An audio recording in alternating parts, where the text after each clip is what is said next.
Саламатсыздарбы, урматтуу көрөрмандар жана угармандар. Назарыңыздарда Бакыт Ордосу программасы алып баруучу мен Кара Чачы Токтосунова. Алдыңкы мүнөттөрдө биз үй бүлө түшүнүгү деген теманын алкагында маек кылабыз. Эгерде сиздерде суроолоруңуздар болсо 0705 96 94 41 номерлерине өзүңүздүн суроолоруңуздарды жиберсеңиздер болот. Анда эмесе биз бүгүнкү конокторубузду тааныштырып маегибизди баштасак. Педагогика илимдеринин доктору, профессор Таштанбек Сияев. Кош келипсиз. Жана инсандык өнүгүү боюнча тренер, Асылзат айымдар долбоорунун автору, каржы сабаттуулугу боюнча адис Жанара Аралбаева. Кош келипсиздер. Алгач эле бизден акыркы мезгилдерде ошол үй бүлө баалуулуктары жоголуп баратат да. Негизи эле үй бүлө институту бул солгондо баратат да. Ошолордун агай сизге сурада эң баштапкы себеби эмнеде деп ойлойсуз? Тарбиянын дагы түз таасири болсо керек.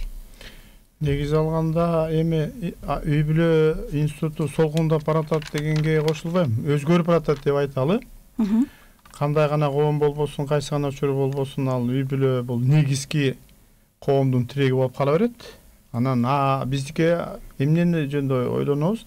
Азыркы абал мейли социалдык дейбизби, мейли башка дейбизби, ошолор биздин ошол үй бүлө институтуна таасир этип, ошол жердеги кандайдыр бир келаткан традицияларыбыздын кандайдыр бир өзгөрүүлөргө учурап жаткан жөнүндө сөз болушу ыктымал да. Эми ушул жерде эң башкы маселе ошол кыргыздын качанкы кылымдан бери келе жаткан эң жакшы ойлор негизи сакталыш керек, бирок ошол коомго жараша, азыркы учурга жараша кандайдыр бир деңгээлде дагы өзгөрүүгө учурайт. Маселе ошол жөнүндө да. Рахмат. Жанара айым, сиздин оюңуз кандай?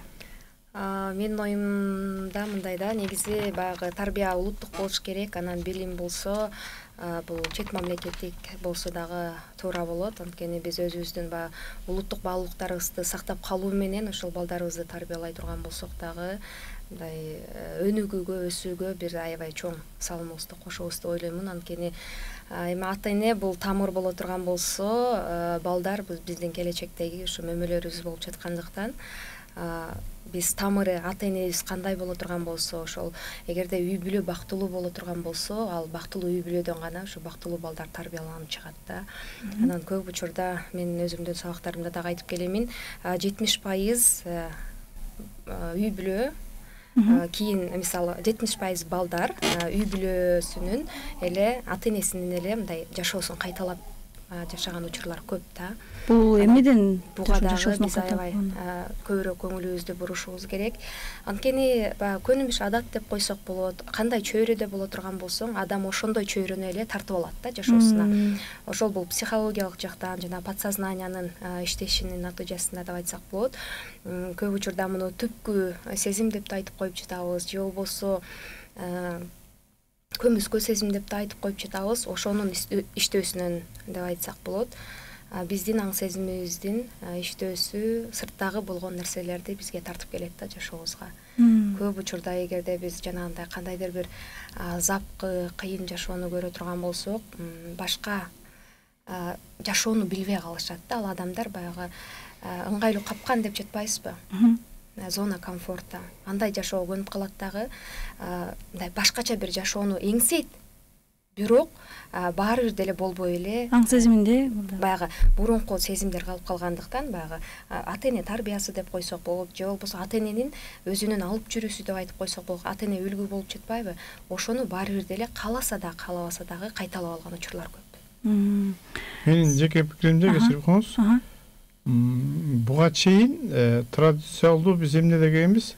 Мектеп системасы, бала бакча, кадыресе иштеп турганда бул деле чоң маселе эмес болуп калды да. Анан азыркы пандемия эмнени көрсөттү? Ошол тарбиянын негизи эми ордуна келди окшойт. Негизи мектеп тарбиялабастан, мектепте тарбиялаш керек туура. Жанара айым айткандай, үй бүлөнүн тарбиясы. Үй бүлөнүн тарбиясы бул баштапкы замандан бери эле жаткан негизги тарбияда. Кыргыз бекер айтпайт да, үйүнөн, уясынан эмнени көрсө кийин ошону алат дегендей багытта. Бирок бул жерде бир нерсе бар. кээ бир эне аталар ушул мен жетпей калдым, менин балам көрсө экен, менин кызым көрсө экен деп өтө ашыкча аракет кылып ийиши мүмкүн да. Түшүндүңүзбү мен эмне деп атам? Мисалы, мен ушундай жашап калдым. Анан эми менин кызым мындай болсун, же уулум ушундай болсун деп ал баланын мүмкүнчүлүгүн жарабастан ага кошумча түрдө баягы багыт бере берип, анан бул баланы жөндөн жөн кыйнап койгонго чейин жетип калышы мүмкүн да. Ошон үчүн муну абайлап мындай мамиле кылыш керек да. Менин жеке пикиримде да. Себеби ар бир канча үй бүлөдө мисалы 5 бала болсо деле, 2 бала болсо деле ар биринин өзүнүн кыялы болот, өзүнүн мүмкүнчүлүгү болот, анан өзүнүн жөндөмү болот. Биз буга чейин ушул ар бир баланын жөндөмүнө, ар бир баланын мүмкүнчүлүгүнө деген сөздөрдү азыраак айтчубуз да. Анан ошондуктан менин жеке пикиримде эне ата ошого абдан көп көңүл буруш керек. Ошондуктан баардык эле кыздарын, балдарын бир багыттай бербей, керек болсо, да, керек болсо кээ бири мен мугалиммин, анан менин балам мугалим болгонго чейин дейт да. Бул туура эмес негизичи. Мына менин уулдарым, Кудайга шүгүр, өзүм уулдарым мугалимдик кесипке барган жок, мен ага деле каршы болгон жокмун. Кээде бизде ушундай эме бар да, сиз айткандай бул баягы аң сезимге чейинки бир ой толгоолор бар да. Менин жолум дуласа экен, менин бир мен аткарбай калган нерселерди аткарсын деген ойлор бар. Ал туура эле, бирок ал нерсени окуучулар карата мамиле кылса болот. Ошон үчүн бул эне атанын тарбиясы азыркы заманга айкалышы менен, дагы бир жолу айталайын, бирок кыргыздын түпкү ал мустактан келе жаткан биздин салттарды калтырышыбыз керек да, сөзсүз түрдө. Антпесек биз кыргыздар өзүбүздүн өзгөчөлүгүбүздү кайсы бир жерде бул дүйнөгө мындай жарыялабай калышыбыз мүмкүн да. Өзүбүздүн жанагы кээ бир салттарыбызды калтырыш керек деп айттыңыз да, мисалы? Ошол эле эне атаны сыйлоо. Батышта билесиздер, 18-ге чыккандан кийин ал социалдык деңгээлде дагы, кайсы бир деңгээлде, психологиялык деңгээлде дагы үй бүлөсүнүн байланышы аз болот. Биз кыргыздар мына өмүр бою эне атанын байланышын биз үзө албайбыз, үзгүбүз да келбейт. Бул коркунучтук жаратат деп ойлойсузбу агай? Жок. Бул эч убакта эне атанын акыл эси, эне атанын акыл эси. Ал балага эч качан коркунучка болбойт.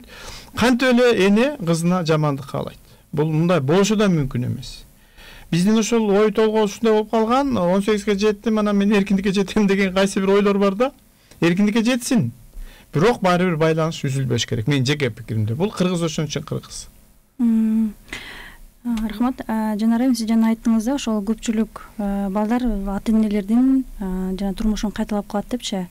Буга себеп эмнеден? Замандын талабына жараша тарбиянын жоктугунанбы, же ата-энелерде аларга ата-энелери эмнени берсе, ал да ошол нерсени балдарына берип жатат да, бирок азыр заман башка дегендей. Ооба, бул нерсе негизи психологиялык деп айтсак болот. Анткени эми ар бир эле ата-эне баласынын мисалы жашоосун кайталаганын каалабайт. Ар бир ата-эне мына жаңы эле агай айтып кеткендей, менден жакшы болсо экен. Мен мисалы окубай калдым, жогорку билимге ээ болбой калдым. Менин балам жогорку билимдүү болсо экен деп мисалы азыр ата-энелер Россияда жүргөндөр бар, башка чет мамлекеттерде жүргөндөр бар. Ошол баламды университетте окутуп коеюн, ошол баламдан бир жакшы адам чыгышы мүмкүн. Өзүм окуй албай калгандан кийин менде кара жумушту кылганга эле мүмкүнчүлүгүм бар. Эгерде ал диплом ала турган болсо, мисалы кандайдыр бир чоң адистиктин ээси болуп, балдарын мен тарбиялагандан да жакшы тарбиялайбы деген ой жүгүртүүнүн натыйжасында ата-эне ар убакта баласына жакшы нерсени каалайт. Мисалы эч бир ата-эне баласынын өзүнүн жашоосун кайталаганын каалабайт да. Бирок бул учурда дагы мына байке жакшы айтып кетти агай.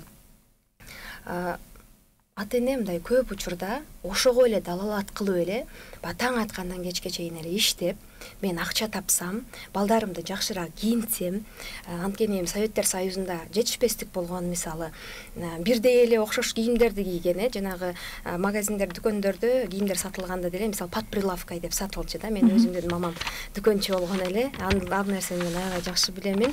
Анан ошол учурда кандайдыр бир кыялдарына жетпей калган ата-эне азыркы убакытта мына эми азыр баардык нерсе бар. Ошол кыялдарын орундатканга аракет кылат. Балдарынын кыялдарын ашыкчасы менен аткарганга аракет кылат. Мисалы, азыркы учурда балдар эмне? Ай сайын телефон алмаштыруу деп жатабыз, ай сайын жаңы бир нерсени алып берүү. Эгерде ал нерсени алып бербей жатса, манипуляция кылуу. көп учурда ата энесин. Мисалы ата энени ошол менден жакшыраак кийинсин, менден жакшыраак тамактансын, менден жакшыраак билим алсын, мен убагыман азыркы убакта мисалы мүмкүнчүлүк чоң болуп калып жатат деген оюн балдар туура эмес түшүнгөндүктөн ата эне өзлөрү мындай кээ бир учурларда баягы мүмкүнчүлүгү мотивация болсун деп айтат. Кээ бир учурда мүмкүнчүлүгү жетпей калганда ата эне өзүн күнөөлүү сезип кетет дагы. Анан ошол күнөөлүү сезгендигинен балдар пайдаланып баягы бала тамырчы деп айтып коюшат го, кайсыл жериң мисалы больной точкаңды жанагы балдар билет да. Анан эмне үчүн алып бербейсиздер? Тигинин баласы мындай кийинип атат, мунун баласы тигиндей телефон алып берип жатат деп өзлөрүнүн кыялдарын орундатуу үчүн ата энелери ушундай пайдаланган учурлар көп кездешип жатат да. Ушул жерде мен Жанар айымга мындай бир ой толгоомду айтайын, жакшы маселе козголуп атат. Биздин учурда, бизди мен энетам тарбиялаганда эч кандай мындай соодалаш болгон эмес да. Силерге ошолукта мындай эмне мотивация болчу эле кайымда? Бизде тарбиялаганда жакшы бол балам, эмгектен, эмгегиң менен адам болосуң дечү. Баарыбызда. Кайсы бир деңгээлде. Азыр мына Жанар айым айткандай бир кызык нерсе бар. Мен ошого коркунучтуу эсептейм. Өзгөчө шаарда жашаган баягы эне атасы айылда болуп турган, тай атасы, тай энеси айылда, чоң ата, чоң атасы айылда болгондо көбүнчөсү ушул жаш үй бүлөлөр ушундай тарбиялап атат. Жакшы окусаң, же бир кандайдыр ийгиликке жетсең, мен тигин алып берем, муну алып берем дейт да. Бул таптакыр туура эмес. Эне ата менен баланын ортосундагы мейли кандай десем, байланыш дейлиби, мейли багыт дейлиби, эч убакта жанагындай нерселерге түшпөш керек. Материалдык нерсеге түшпөш керек. Эне ата боюнча калыш керек, бала боюнча калыш керек. Мен дайыма аудиторияга айтам. Эгерде сиздин эне атаңыз кандайдыр бир себептер менен жакшы бир шарт түзө албай атса дагы сиздин эне атаңыз. Ушуну жакшы түшүнүш керек да жаш бала. Ата Жанар айым айткандай менде жакшы телефон болбой атат, анан менин кийимим жакшы болбой атат деген киненин өзү биздин өзүбүздөн чыгып атат. Себеби эне аталар, жаш эне аталар ага өзүлөрү айтып атат. Тигиндей болсоң мен мындай кылам, мындай болсо тигиндей болом деп. Эч убакта тарбия мындай концепциянын негизинде болбойт да. Мен атасымын, ошон үчүн мен тарбиялаган укугум бар. И багыт берген укугум бар. А бала түшүнүш керек. Бул дүйнөгө келгендин өзү рахат.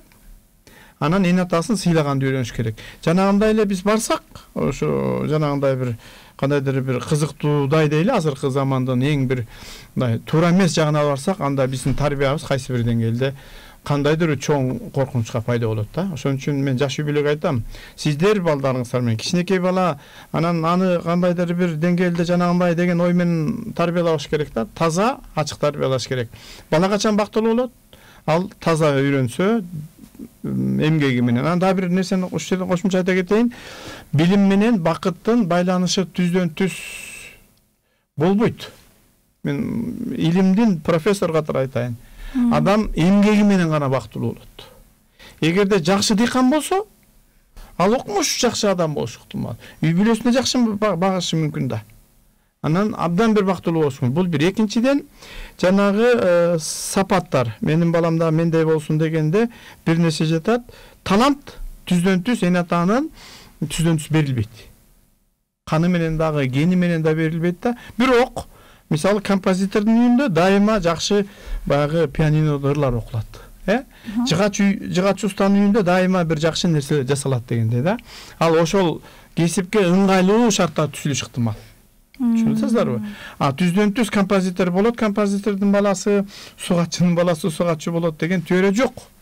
Ошондуктан айылдагы балдар, мен ушуну айткым келет, айылдагы балдарга биз бир нерсени айтышыбыз керек. Ошол жерде билим алып атып, ошол жерде жашап атып, дүйнөлүк чоң ийгиликке жетиши толук мүмкүнчүлүк бар. Биз ошону жакшы айтпайбыз да, ар бир кичинекей бала ошонун мүмкүнчүлүгү аябай чоң. Мен ушуну байкадым, кыргыздын кичинекей балдарынын өзгөчөлүгү бар башка улуттардан. Мен ошону далилдеп да берем. Бул таланттуулугу биздин балдар. Кыргыз балдардан да? Кыргыздын эминде, биздин өзүбүздүн кичинекей неберелерибиздин кичинекей балдарыбыздын бир өзгөчөлүгү бар. Кыргыздар айтат туура эле, бат кабыл алат деп айтабыз го. Анан ошол жерден эми кошумча да айта керек, жакшы нерсени да бат кабыл алабыз, анан терс кабылдагы бат кабыл алат. Ушул сыяктуу биздин дагы жаштар азыр бат кабыл алат. Бирок биздин бир өзгөчөлүгүбүз ошо кичинекей мотурайган балдарыбыз бул таланттуу да. Биз ошону туура түшүнүбүз керек. Бул жакта суроо бар экен. Саламатсыздарбы? Балам аябай көк бет, кантип жойсок болот дейт. Азамат. Негизи көк бет баары бир эле ата-эненин көйгөйү болуш керек го. Көк беттикти биз жакшы түшүнүшүбүз керек Жанара. Жанара айымда айтып берет. Көк беттик бул жакшы касиет. Өжөр деп коебузбу? Бул мисалы көк бет болбосо адам бул дүйнөдө эчтекеге жетпейт. Бирок көк беттин да чеги бар. Кайсы бир деңгээлде. Мисалы ал биз ошону туура түшүнүшүбүз керек балага. Жетпей калса дагы башка жерден жетет депчи. Баягы көксөсү канбай калса анан кайра ошого чамына берсе да болбойт да. Бирок көк беттик жакшы маанисинде көк бет болгону жакшы. Ал себеби өзүнүн оюн аткарганга аракет кылып атат да. Биз качан биз өсүп калыптайбыз кичинекей баланы инсан катары. Ошол өзүнүн бир ийгилигине жете алса. Ошондуктан көк беттик жакшы мааниде. Кайсы бир чекке чейин. А чекти мен айта албайм кайсы чек экенин. Анткени ар бир үй бүлөнүн өзүнүн мүмкүнчүлүгү болот да. Бизде дагы кийинки суроо келип калыптыр. Саламатсыздарбы? Менин кызым 5 жашта. Эс тутуму начарыраак болуп атат. Ыр саптарын жаттатсак аягын айткыча башын унутуп калат. Эмне кылсак болот? Алдын ала рахмат дейт. Бул боюнча дагы ой бар. Негизгиси эс тутум жогорулатуу бул зарыл нерсе. Бирок ар бир баягы жаш курактык өзгөчөлүккө жараша болот. Анан кыздардыкы дагы өзүнчө эс тутуму болот. Балдардын да эс тутуму өзүнчө болот да. Анан жана 5 жаштагы кыздын сөзсүз түрдө эле жанагынтип кейбеш керек да. Менин кызым аябай көп нерсени эске салбай атат деп. Мүмкүн анын азыр учуру ошондойдур. Кооптонбош керек. Бирок туура аракет кылыш керек. Себеби эс тутумда канчалык көп мындай материалдар, маалыматтар сакталса, ал ошончолук кийин мүмкүнчүлүгү болот, туурабы? Ошондуктан бул багыты туура, бирок кооптонууга мен ойломча азыр ал жерде эме жок болуш керек да. Жакшы, агайдыкына дагы бир аз кошумчалап кетейин. Жанагы көп учурда эле ушу балдар өжөр болуп жатат, көк бет болуп жатат, тилди албайт, өзүнүн каалаган нерсесин эле кылдыргысы келет деп дагы кайрылып калышат. Агай айтып кеткендей, бул абдан жакшы нерсе. Эмне үчүн? Анткени баягы биз баарыбыздык ата-энелер ыңгайлуу балдарды каалашат да.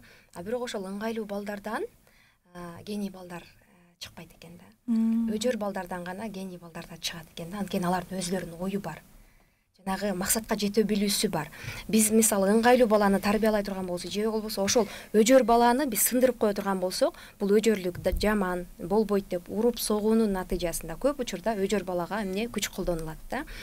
Буну сабамайынча токтобойт, буну сабамайынча баягы айткандан кайтпайт дейт дагы ата-энелер эмне уруп согуу жолу менен ал баланы тарбиялайм дешет.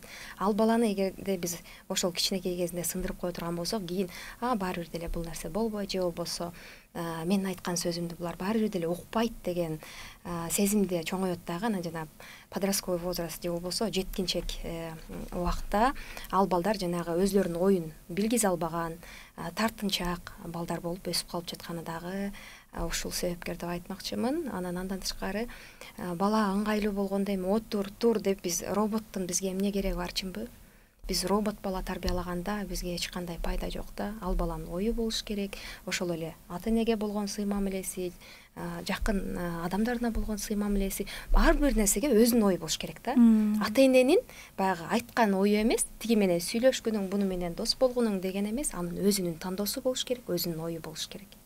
Демек, баланын өзүнүн эркине коюш керек, Биздин менталитетте көпчүлүгү ошо балдарды кичинекейинен өзүбүздүн айткандарыбызды кылып, кийин чоңойгондо да ал ошо башкалардын айтуусу менен болуп калып турбайбы ага, Анда кийинки суроо ошол деги эле үй бүлө жөнүндө бул илим аябай татаал, көп кырдуу, көп илимдердин багыттарын байланыштыруучу изилдөөлөрдү талап кылган бир комплекстүү илим десек болот да. Үй бүлө экономикасы, генеалогиясы, саясаты, эстетика, этика, социология, философия негизи эле бул ар кандай илимдердин көз караштары менен бар маселелерди карасак болот экен. Анан ошол сиз сабаттуу баягы каражатты туура иштетүү боюнча адиссиз. Анан биздин ажырашуулардын бир 60-70% эле бул ошол каражатка келип такалат да. Анан үйдө ошол бул маселеден дагы чыр чатак чыгат. Ал балага кандай тарбия мындай таасир этет? Балдар ошол чыр чатак чыгып, ошону көрүп агрессивдүү болуп калбайбы кийинки жашоосунда? сөзсүз түрдө мисалы ата энеси эми бул жаатта бир гана акча жаатында эмес, башка деле жааттар болушу мүмкүн. Ошол эле жолдошу менен келинчегин бири бирин түшүнбөөсү болушу мүмкүн. Балага сөзсүз түрдө эле баягы үйдө кыйкырык урушту мисалы айтып билгизбейбиз да, бала өзү сезет. Ата эненин мамилесинин эгерде баланын көзүнчө деле урушпай, башка комнатага барып алып уруша турган болсо деле, же болбосо балдар уктагандан кийин уруша турган болсо деле, ал нерсенин баардыгын балдар сезет. Анан баягы психосоматика деп дагы коебуз. Ата эненин урушканы баласынын ден соолугуна зыян. Бул баласынын ден соолугунан чыгат да. Аллергия болушу мүмкүн, же болбосо ар түрдүү жаатта балдарынан чыгат. Мисалы ошол чын эле ошол үй бүлө көйгөйү жаралып жатканда урушуп, талашып, жанагынтип кандайдыр бир туура эмес чечимдерди кабыл алаардан мурун дагы ушу эң биринчиден бул биздин барган кадамдарыбыз балдарыбызга кандай таасирин тийгизет деп дагы ойлонушу керек да адамдар. 3-класстагы бала менин тилиме караганда мугалимдин эжесинин тилин айтканын бат аткарат, мугалимдин дагы орду чоң болсо керек тарбияда деп. Ооба, жана мен айткан нерсеге кайрып келдик да. Негизи биз ошо азыркы апаттын жыйынтыгы менен эки бир кесипти зарыл экендигин дагы, анын актуалдыгын да билдик. Бул врачтар, анан кийин мугалимдер. Анан эми бирок ошол эле учурда эне аталарга мен айткым келет, ушуга чейин биздин ошол бөксө болуп келатканда үй бүлө тарбиясы. Мен сиздерге үй бүлө тарбиясын ушул бөксө болуп жүргөн бир эле нерсе менен айтып бергим келет да. Мына баарыбызды азыр анкета толтурсак, мына сизди деле толтурсак кандай жасайсыз? Мен мынчасында төрөлгөм. Бул мектепке баргам, анан муну бүттүм дейт да. Типтүү биздин жаштардын жаса турган анкетасы. Эгерде ушундай эле анкетаны бир батыштын бир балдарына жаздырсак ал айтат. Мен мынчасында төрөлгөм да, ошондон башталат. Бирок ошодон баштайт. Менин атамдын кыялы момундай эле дейт да. Менин энемдин мага жасаган мамилеси момундай эле дейт да. Ал жерде мектеп жагы айтылбайт. Анан көрдүңөрбү? Демек, ал жерде түшүнөт. Жанагы балдардын негизги касиети болобу, негизги мүнөзү болобу, негизи ошол үй бүлөдөн экен да. Буга да бир нерсени айтайын кошумча түрдө. Мисалы Японияда абдан бир кылдат мамиле кылышат. Ал үй бүлөдө келинин боюнда бүткөн учурдан баштап, ошол келинди аздектеп, келинин атайын шарт түзүп, музейге жөнөтүп, элестетип көргүлө, музыканы угушат. Бизде айылда кандай тамашалап айтам, келин ошол учурда оокатты ошол жасайт, көбүнчө учурда баягы башка жасай турган эч ким жок да. Эки чака суу көтөрүп келатса, кайын сиңдери карап турат, батыраак баспайбы жеңгесин депчи. Мына биздин мамилебиз, келечектеги балага жасаган мамилебиз ушул болот. Эми биз мындай берсек сөзө беребиз да. Ошондуктан азыр ушул апаттын негизинде эне аталарда дагы ой толгоо пайда болду. Чын эле тарбияны биз жасай турбайбызбы? Менин сөзүм балага тиешеси бар турбайбы, же кызыма бар турбайбы деген ой толгоо келди да. Демек, мектеп, эне ата чогуу гана биз жакшы тарбияны бере алабыз. Чогуу бир багытта. Кийинки бул эркектин да, аялдын дагы, бул коомдун алдындагы жоопкерчилик, бул анын үй бүлөнүн алдындагы жоопкерчилик деп баса белгилеп айтышыбыз керек. Анан мындай жоопкерчилик бул бийик сезим, адамдын өзү тарабынан ал калыптанган мына коомдук аң сезимде. Анан ушул бул жоопкерчилик үй бүлөдөгү анан ал жактагы болгон мамилелерден калыптанат да, ошол нерседен башталат да.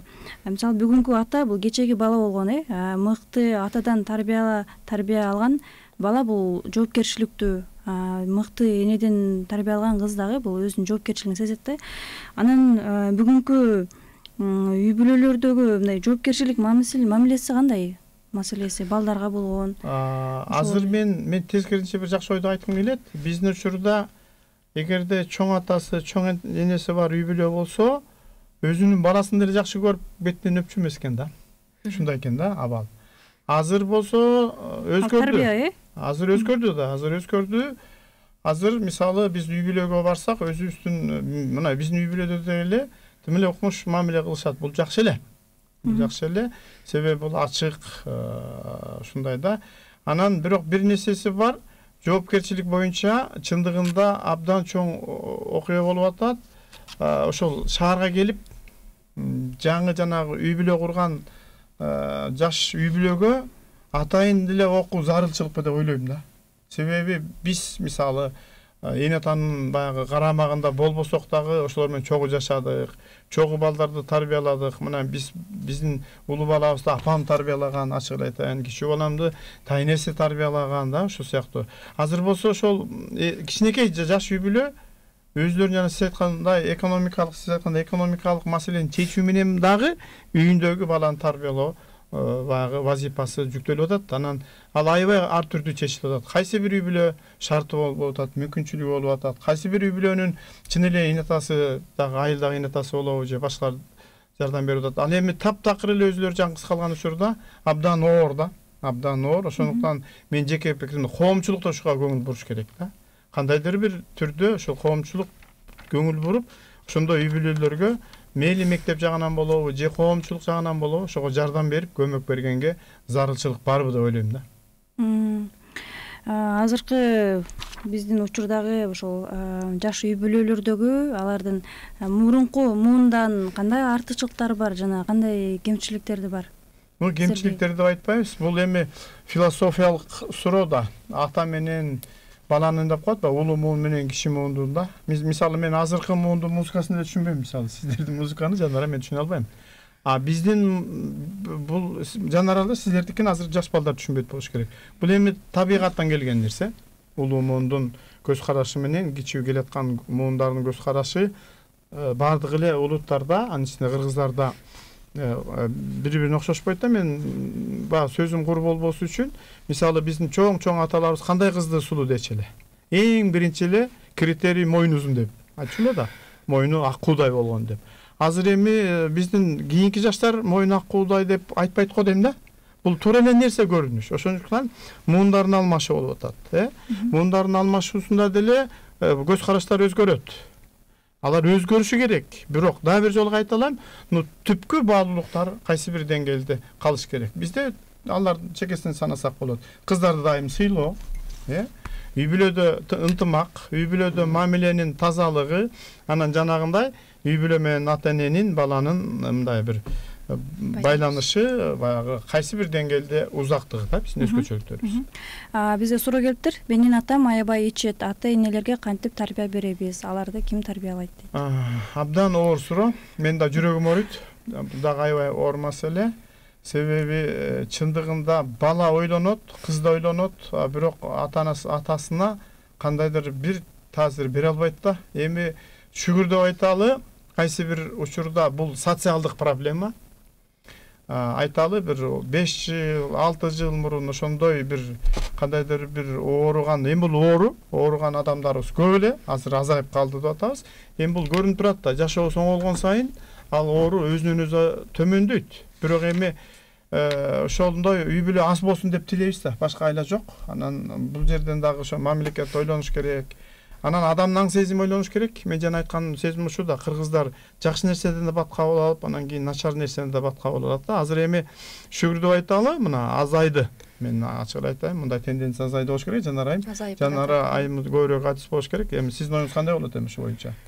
Ооба, көптөгөн ошо үй бүлөлөр дагы ошол арактын айынан ажырашып же болбосо ажырашууга чейин барган учурлар болот. Мен мисалы ушундай адам менен, арак ичкен адам менен балдарды тарбиялап, күнүнө уруш талаштан көрөкчү өзүм эле балдарымды тарбиялаймын деген учурлар дагы көп кездешип жатат азыркы убакта. Бирок эми акыркы чекке чейин аракет кылыңыздар деп мен айымдарга ар дайым кайрыламын. Эми бул нерсени баягы адам өзүнө агай айтып кеткендей аң сезими өзгөрмөйүнчө ал жөн койгонуң сен ичпегениң дегенден эч кандай пайда чыкпайт. Андан көрөкчү ал адамды мындай көп эле басынтып же болбосо урушуп сенин колуңан эч нерсе келбейт деп анын жанагы эркектик кандайдыр бир сапаттарына шек келтирбестен андан көрөкчү мына ичпегенде кандай сонун адамсың деп кээ бирөөлөр мисалы көп айымдарга айтышат.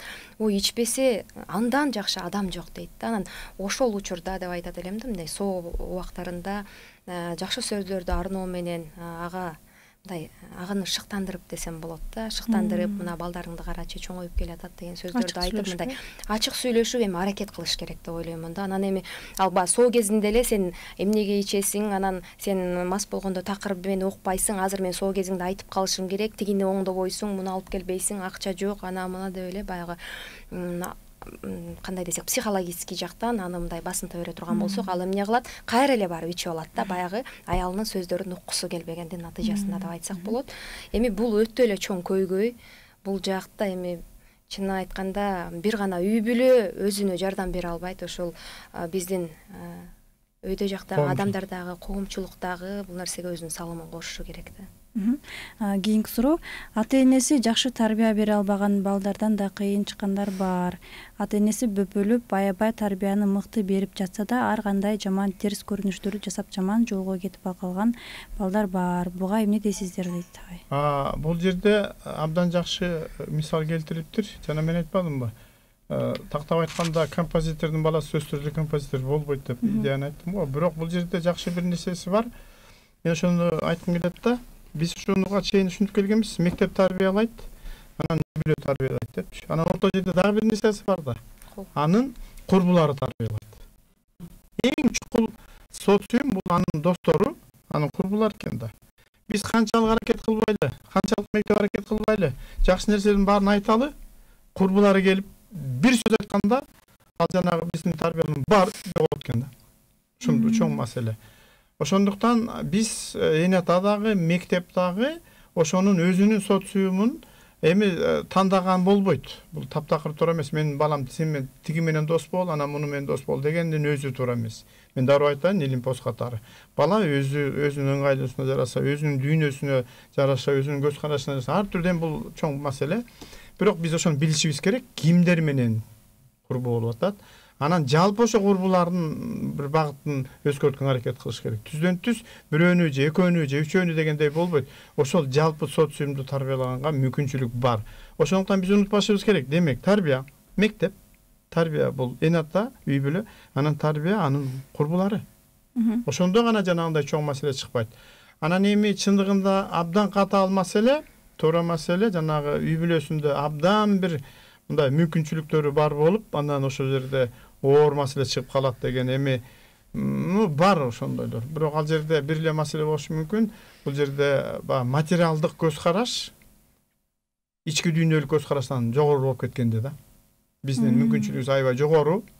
Биз тигилер менен инатансында ошондой кетиши мүмкүн. Тигилер менен биз чай ичишибиз керек, муну менен чай ичпейбиз дегендей ой толгоо болсо, эң жаман мен ойлойм ушул ой толгоо ушул да.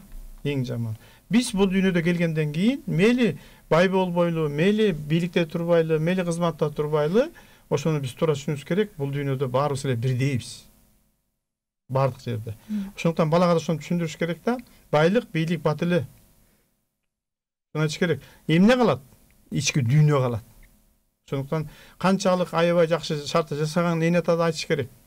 Балам, бул момундай мүмкүнчүлүк бар, сөгүрдеш керек. Бирок бул негизги эмес. Бул адамдык сапат биринчи орунда деп айтса, жанагындай нерселер чыкпайт болуш керек да. Туурабы? Эң сонун, ооба, мен негизи эле ошол бала тарбиясында 10% мугалимдерден көз каранды экен, аларды тарбиялап жаткан. Ал эми 40% ата энесинин салымы чоң экен дагы, анан 50% айлана чөйрөсү экен да. Бирок ушул эле учурда мисалы келтире турган болсок, ошол 40% жоопкерчиликти дагы ата эне эмне кылып коюп жатат? Жанагы мугалимге же болбосо айлана чөйрөгө төңкөрүп салып жатат да. Ошондо биз өзүбүздүн балабызды мисалы 10% тарбиялап калышыбыз мүмкүн экен дагы, 80% айлана чөйрө тарбиялап калып жатат да. Жоопкерчиликтен качып жаткан деп түшүнсөк болобу? Ооба. Эгерде ата эне мисалы өзүнө жоопкерчиликти ала албай жата турган болсо, анан бизден чыккан балдар деле жоопкерчиликсиз болуп калып жатат да, көп учурларда деп айтсак. Мен ошол жерде ыңгайлуу келип турат, бир кичинекей баян айтып берсем болот да, менин оюмча. Ушул бир чоң шаарда жашаган жаш үй бүлө өзүнүн баласына жакшы мамиле кыла албай, ошо бала аябай катуу шартта кайсы бир деңгээлде начар касиеттерге болуп атат. Балдарга, башка балдарга зомбулук кылат экен, жаман сөздөрдү айтат экен. Анан атасы айылдагы атасын чакырат. Ата, келиңиз, небереңизди мен тарбиялай албай атам. Анан түшүндүрөт, анан атасы шаарга келет. Атасы ошол айылдан атайын узун мыкты көтөрүп келет дейт. Анан бир жыгач доскада. Анан шаардагы туугандардын баарын чакырып, анан небересине айтат да. Балам, неберем, сиз ушундай болуп атыпсың. Бул туура эмес. Мына мен сизге мыгап келдим, балкап келдим, жыгачап келдим. Кимдир бирөөгө бир катып айтсаң дейт. Келип ошол жерге мык какасың. Эгерде мык какпасаң үстү Алла Таала турат деп аябай жакшы нерсени айтат да. Ошентип айылга кетип калат. Анан эми бала жүрөгү ачылып калган, сезип калган, анан мык тура баштайт. Башында көптөн урат экен, бир күндө бир 5-6 ай сурса керек да. Анан ал кичине азаят. Бала өзгөрө баштады дейт. Дүйнөсү аңтарылды дейт. Андан кийин бир убак ушундай болуп калыптыр, абдан жакшы бала болуптур. Мык урбай калды. Анан анын атасы аябай сүйүнүп, шаарда турган атасы, чоң атасына телефон чалат. Келиңиз, ушундай. Жок. Процесс бүтө элек дептир да. Анан таң калат, эмне болду? Азыр мен барам дептир. Анан ал чоң атасы айылдан келип, бардык туугандарын кайрадан чакырып, небересин чачынан сылап, жакшы бир нерсени айткан экен. Азаматсың, оңолуп жатасың, биздин тукумду раз көтөрүп атасың, бирок бул туура эмес дептир дагы. Не болуп көп чачып кетти? Эми дейт. Ар бир мыкты кайра суурушуң керек дейт да. Ошол ар бир мыкты сууруп атканда дейт. Кимге катып айтсаң, кимди тарынсаң, ошондон барып кечирим сурашың керек дейт да. Мен айылга кеттим деп кетип калат. Анан эмне кылат? Небере сөзүнө турат. Анан элестетип көрүңүз, ар бир мыкты суурган бул укмуш татаал процесске айланыптыр. Бирок баарын суруп чыгат экен да. Мына ошондо анын дүйнөсү жакшы өзгөргөн экен да. Анан ошондо анан чоң атасы келип, кайра туугандарын баягындай чогултуп, ызык чайдан ичишип анан айткан экен да, бирок ошол жерде жакшы бир нерсе жатат да. Небересин чачынан сулап, бетинен өп, азаматсың дейт. Бирок дейт да, карагылачы дейт. Неберем оңолду го дейт. Бирок канчалаган пенделердин жүрөгүндө так калды дейт да. Көрдүңөрбү? Демек, биз балдарга айтышыбыз керек экен. Колдон келсе так салбай бирине. Колдон келсе жакшы мамиледе жашаганга үйрөтүш керек да. Бул эми татаал маселе. Бир эле жакшы сөздөрдү айтып койгондо болбойт. Ошо эне ата өзү аракет кылып, өзү мисал кылып ошо жашаш керек да. Өзүлөр үлгү болуш керек. Өзүлөр жакшы мамиле кылыш керек. Өзүлөрүнүн колунда болуп турса, кайсы бир нерседе барып жардам бергенге үйрөтүш керек да. Мен дайым айтам студенттериме. Студенттерим баары макул дейт. Баарыңар билесиздер дедим да. Чоң апабыз кетип баратса, бир жүктү көтөрүп алып, кичинекей чемодан көтөрүп. Баарыңар билесиңер, барып жүктү көтөрүп жардам бергенди. Туурабы десем, туура дешет. Аудитордун баары кошулат. Эми канчоңор чын эле барып жардам бересиңер десем, жаккана кармаш керек, бир экөө кол көтөрөт. Анан мен аларга айтып берем, туура. Себеби силер биринчиден чочуйсуңар. Ал апага барып жардам берем десеңер, апаңар урушуп коюшу мүмкүн да. Эмне кол менин сумкамды тартып атасың жана башка. Бул бир. Экинчиден өзүңөрдү өзүңөр жеңе албай атасыңар. Билесиңер жардам берген, бирок билбей атасыңар. Кооптонуп атасыңар, же убакыт таппай атасыңар, же өзүңөрдү өзүңөр айтып коюп атасыңар, эмкисине жардам берем деп. Ошондуктан тарбия качан болот? Тарбия аракеттен кийин гана тарбия болот да. Мен дайыма ошентип айтам, сиз чуркап барып жардам берчи. Биринчи алкайт. Алкышын аласыз, батасын аласыз. Экинчиден дагы бир жолу жардам бер. Үчүнчү жолу эчтекени ойлонбой туруп жардам берип, даана боорукер инсанга айланасыз дейм да. Башкача айтканда эч качан лозунгтар менен неберелерди, кыздар, балдар тарбиялап коебуз. Ошо мен жаштарга айткым келет да. Өзүбүз аракет кылып, аларды да аракеттендирип, ошондон кийин гана тарбия мындай аракет менен болот да. Башкача айтканда касиеттерди биз анын ишмердүүлүгү менен гана калптай алабыз. Ушул да. Жана макалеңге да айтат го, ошол балдарыңарды тарбиялаардан алдын өзүңөр дагы үлгү болгула депчи. Бизге суроо келиптир. Жанар эже инсандык өнүгүү боюнча кандай иштерди жазасыздар? Сабактарыңызга кантип катышсак болот дейт. Инсандык өнүгүү боюнча менин Instagram баракчама катталсаңыздар болот. Ошол жака кандай сабактар боло тургандыгы боюнча информацияларды жөнөтүп турабыз. Азыр бала тарбиясы боюнча сабактар болуп жатат. Июнь айында ошол инсандык өнүгүү боюнча ийгиликтүү айым аттуу марафонубуз старт алат. 2 айлык, ошого катышсаңыздар болот. Номеримди жазып койсо. Номериңизди айтсаңыз. 0708 86 66 25 номерине кайрылсаңыздар болот. Анан Жанар эже сизге дагы ошол көпчүлүк ошо айымдар дагы келсе керек, Анан ошо үй бүлө маселеси боюнча дагы, балдар тарбиясы боюнча көбүнчө кандай суроолор боюнча кайрылышат сиздерге? Көп учурда эле ошол үй бүлө көйгөй менен кайрылат. Мен айтып коемун, мага көп учурда эки эле жол менен адамдар келишет деп күлөмүн. Эң биринчиси стресс, депрессия абалдагы айымдар кайрылышат. Анан экинчиси баягы кандайдыр бир чекке жетип, эмне кылам? Кандай кылсам, кайсыл жакка барсам, кантип бизнес баштасам, же болбосо менин жеткен чегим ушулбу, же мындан дагы бир чоң ийгиликтерди багындыра аламбы деген адамдар кайрылышат көп учурда. Анан бирок ушунун жанагы көбүрөөк пайызы стресс, депрессия абалындагы, же болбосо ошол стресс, депрессиянын алдында турган айымдар деп айтсам болот. Ошол эле үй бүлө жаатындагы мамилелердин натыйжасында, же болбосо материалдык кыйынчылыктын натыйжасында кайрылышат дагы. Анан ошол жаатта биз алардын көйгөйлөрүн чечкенге аракет кылабыз, өзлөрүнүн изденүүсүнүн натыйжасында. Эми бул жакта ар бир үй бүлөнүн бактысы ошол үй бүлөдөн эле көз каранды да. Мен мисалы ал үй бүлөгө барып бакытты колуна карматып кое албаймын, же болбосо башка бир адам келип ал адамдарды бактылуу кыла алышпайт да. Бүт нерсе алардын өздөрүндө. Жана үй бүлөлүк жоопкерчилик көп учурда айымдын мойнуна түшүп жаткандыктан деп айталы. Материалдык жак мисалы эркек адамдын мойнунда болгондуктан, бирок жанагы үй бүлө тарбиясы, ошол эле кайын журтка кылган мамиле, жолдошуна кылган мамиле бул көп учурда ушул айымдардын колунда болгондуктан, ушул айымдар өзгөрүүлүнүн натыйжасында гана үй бүлөлүк мамилени өзгөртүп, кандайдыр бир ийгиликтерге жетише алышат. Мен ушу Жанар айымга бир тамашалап бир нерсени айтайын. Айымдарды отпой, анан ошо айымдардын мырзаларга болгон мамилесинен да. Мен дагы тренинг өтөм, анан ошондо сурайм, бул дүйнөдө сизде эң чоң баалуулук кайсы? Дегенде санайт да, мисалы тигил, анан бул, анан кээде инсандарды санайт, чоң аталарын айтат. Анан мен тамашалайм. Үйдөн издесеңиз десем, баласын айтышы мүмкүн да, биринчи ирет. Анан кызын айтышы мүмкүн. Анан тамашалайм. Ошо кыздын менен баланын атасы барбы десем, чочуйт да. Анан сурайм, ал жолдошуңуз сизге баалуулукпу десем, эмне күйөө мага баалуулук болушу керек деген айымдар бар да. Мына маселе ошондо. Демек, үй бүлө жакшы болушу үчүн жигит дагы, айым дагы бир кандайдыр бир деңгээлде өздүк өзгөрүүгө учураш керек да. Мен эмне үчүн айтып атам? Мен атайын келип эле өзүмдүн китептеримди көрсөтөйүн деген багытта айтып атам да.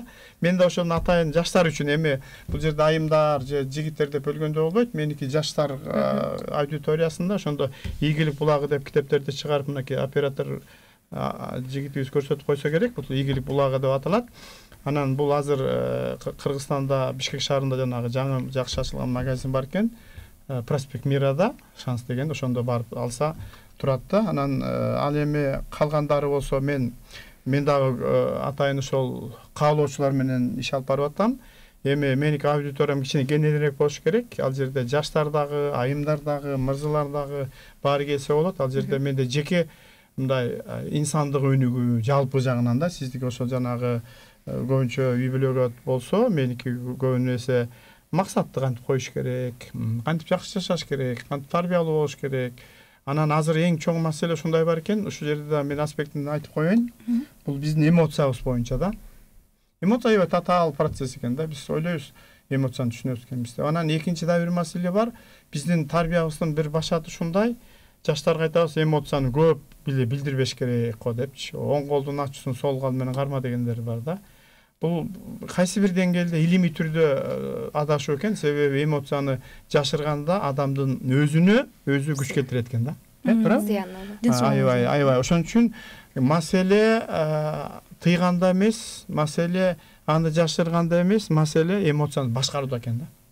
Демек, мына ушул боюнча дагы мен ошол кайсы бир учурда ошол багыт берүүдү айтабыз. Азыркы сөзүм айтканда тренингдер келип катышса болот, анан сиз байланыштырат болушуңуз керек. Кечиресиз, бул жактан суроо бар экен. Assalamu алейкум. Азыркы учурдун балдары TikTok сыяктуу ар кандай сайттарда отурушун кандай карайсыздар? Эгерде ошол эле нерселерден алыс кылсам, балдарым замандан артта калып калбайбы? Тарбиялык мааниси деле аз ошол сайттардын дейт. Манаки эң жакшы маселе көтөрүп чыкты. Мен дагы окумуштуу катары, илим пост катары дайым ушул маселеге мен башкача көз карашым бар. Мисалы, ошол эле телефонду, ошол эле жанагы эмелерди биз аны мындай бир катуу тартип менен токтото албайбыз. Баягы балдарга мажбурлап алып коюу да туура эмес. Башка бир маселе бар. Муну мамлекеттик деңгээлде чечиш керек. Ошол TikTok катары Кыргыздын TikTok'у чыгыш керек да. Биздин абдан жакшы жомокторубуз бар. Абдан жакшы багыттуу бир баяндарыбыз бар да. Биз ошону TikTok'ко салганга үлгүрбөй атабыз да. Артта калып атабыз. Мына мен деле не берем? Азыр орусча эмес, англисче сүйлөйт. Ал эмнеден дегенде ошол эле жанагы интернетти карап алып эле.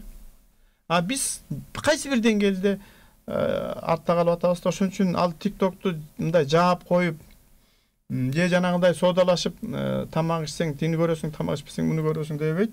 Ошол биздин жеке пикиримде мен ошол мугалимдерди, кесиптештеримди, мүмкүнчүлүктөрү бар, кызыктар адамдарды ошого чакырат элем. Эң биринчи ирет ошол балдарыбызга келечекке карата жомокторду болобу, жакшы кызыктуу окуяларды болобу интернетке салышыбыз керек. Анан бул жерден дагы бир кызык бир маселе айтып коеюн.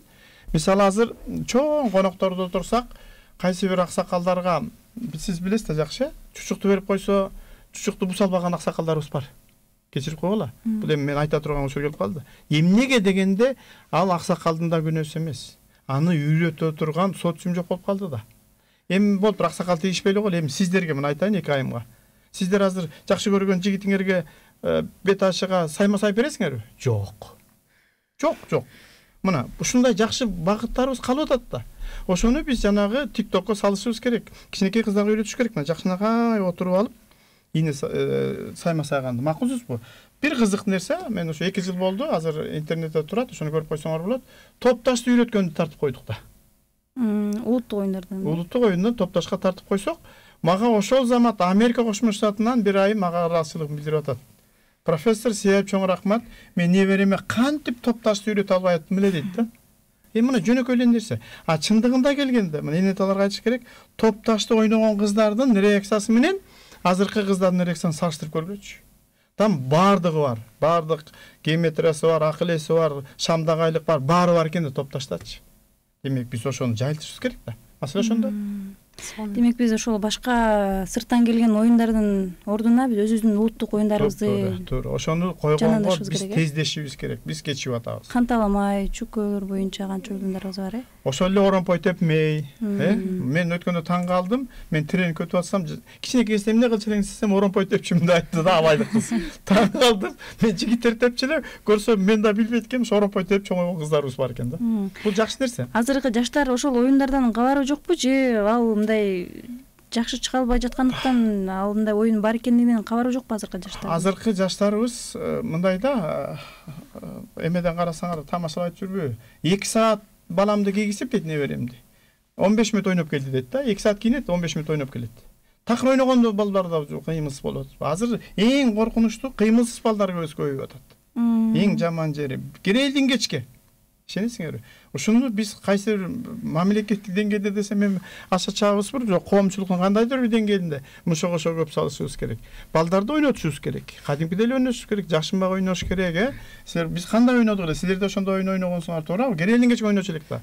Азыркы керелдин кечке жатып алып интернет көрмөй да. Анан өзүбүз да көрүп атабыз эң жаман жери. Мына мен дагы башымда бар, мен да каратам, бирок мен илимий иштерди каратам да, ошондо эле не бар мага тандашат, ата сиз деле көрүп атпайсызбы дейт да. Маселе ошондо да. Бул кызык нерсе. Бизге суроо келиптир. Саламатсыздарбы? Менин кызым 3-класста окуйт, тартынчаак, аны кантип жойсо болот дейт. Абдан жакшы суроо. Сиз жооп бериңиз, анан мен кошоюн. Жок, ага жооп бериңиз. Анткени тартынчаактын жакшы жагы бар. Биз эч убакта айтпашыбыз керек. Ошол эле батышты биз кайталап, батыштагы болгон жакшы нерселерди, кавычкада жакшы нерселерди беришибиз керек. Бирок тартынчаактын абдан тартынчаак болгондагы мүмкүнчүлүккө, жана сиз айткандай, өзүнүн мүмкүнчүлүккө чыгарганга биз шарт түзбөй калабыз. Эми ал абдан эле катуу болбош керек. Мындай баардыгына мүмкүнчүлүк түзбөш керек да. Кайсы бир мүмкүнчүлүк балага деле, кыз кишиге деле кандайдыр бир баягы зоналар болуш керек. Бирок тартынчаакты кандай жүрүш керек? Тамаша менен эле. Аны ойнотуш керек көбүнчө. Ойнотсо, анын кыялын тапсак. Ошол эле кичинекей кызы мен айтат элем мамасына, апасына. Ошонун кыялын табышыңыз керек. Эмне оюндарды каалайт? каяка барганды каалайт, жана башка. Демек анын каалоосун тапсак эле ал өзүн ача баштайт. Мен туура айтамбы, сиз кошулсаңыз? Эң туура айтып жатасыз агай. Биз ошол жанагы мен айтып жатпаймынбы, ыңгайлуу бала тарбиялап жатабыз депчи, унчукпаш керек, сүйлөбөш керек деп. Эми Советтер Союзунда деле бизди ошентип тарбиялаган. Ошонун натыйжасында мен мисалы ошо 29-30 жашка чейин ушунчалык тартынчаак болгонмун, сүйлөй алчу эмесмин, тос айткандан да каччымын, мисалы өтө эле уялчаак болчумун деп айтат элем. Анан бунун дагы минус жактары бар. Ошол өзүңдү кийин баягы сүйлөй албоо же болбосо бирөөлөрдүн алдында көрсөтө албоо деп айтсак болот да. Бул нерселер минус болуп эсептелинет. Ал эми жанагы уялчаактык, эми кыз киши деген баягы кандай десек, эркек баладай болуп эле баардыгын болгондой айтып салып эле жанагындай одураңдап деп коебу кыргызда, андай болуу дагы туура эмес. Бир аз уялчаак болгону бул нормалдуу эле нерсе. Бирок жана психологический жактан дагы көп учурда ушул үйдөгү болгон тыюулардын натыйжасында же болбосо үйдөгү кандайдыр бир уруш талаштардын натыйжасында дагы тартынчаак, баягы сүйлөбөө, коркуу сезимдери менен бала чоңоюп калуусу да мүмкүн.